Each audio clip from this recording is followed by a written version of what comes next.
Menteri Keuangan Purbayayudi Sadewa menambahkan, penggunaan anggaran untuk stimulus ini dapat menggerakkan perekonomian. Ini dosisnya kalau diibaratkan dengan obat masih terlalu kecil. Pemerintah meluncurkan 17 program paket stimulus ekonomi yang dinamakan Paket Stimulus Ekonomi 8+4+5 dengan total stimulus mencapai 16,23 triliun rupiah.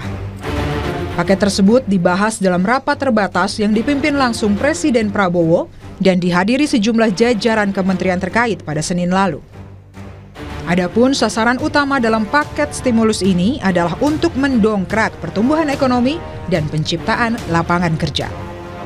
Program paket ekonomi di tahun 2025 ini yang terdiri dari 8 program akselerasi di 2025, 4 program yang dilanjutkan di 2026, dan 5 program yang terkait dengan andalan pemerintah untuk penyerapan tenaga kerja.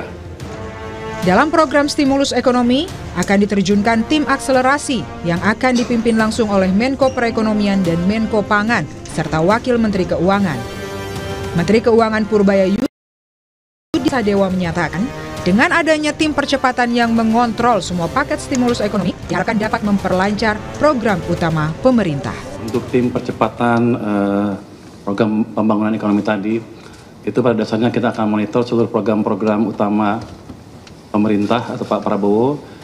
Jadi ke depan harusnya nggak macet lagi. Kalau ada yang macet kita akan percepat supaya jalan dengan baik.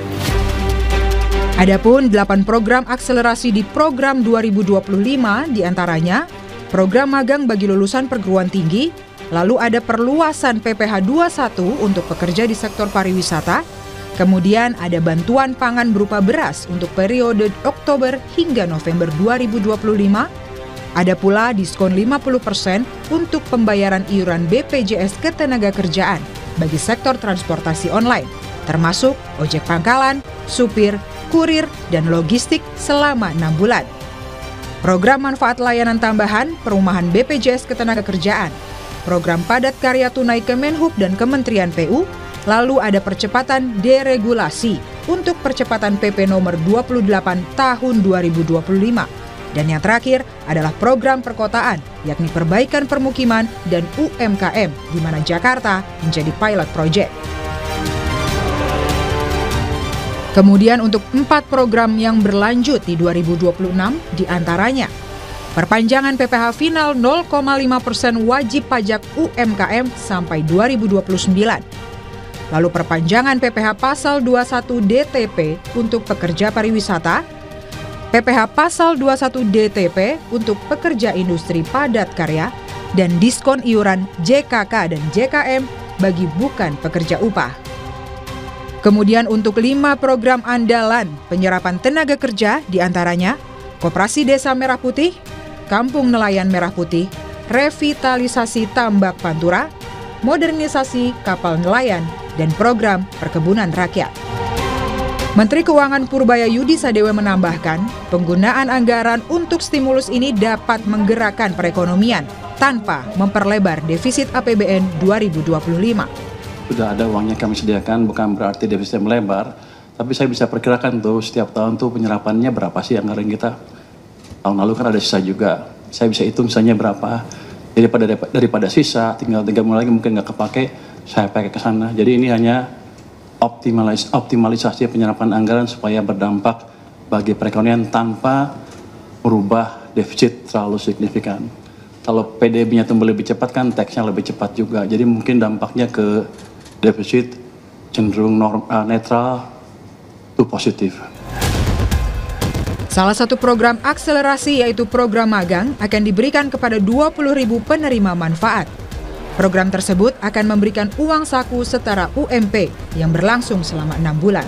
Mekanisme program magang sedang dimatangkan Mendiknas dan Menristek. Tapi salah satunya adalah mereka yang eligible adalah yang lulus maksimal 1 tahun.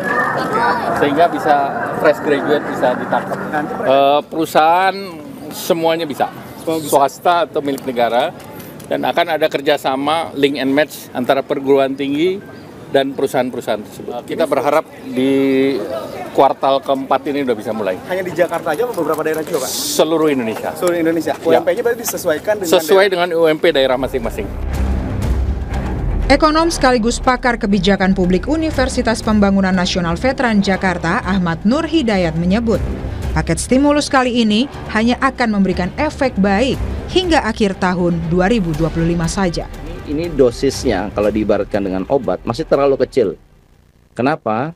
Karena kalau kita lihat size-nya itu kan rencananya total hampir 16,5 triliun ya dari yang direncanakan.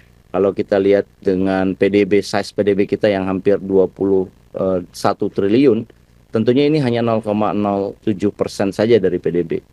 Dan kalaupun dilihat dari waktu ya saat ini dikeluarkan, sepertinya ini hanya untuk membuat soft landing aja untuk triwulan Q4. Jadi tidak cukup untuk membuat akselerasi dari pertumbuhan ekonomi, tapi hanya untuk menjaga supaya pertumbuhan kita sepanjang tahun 2005 ini ditutup dengan kondisi soft landing.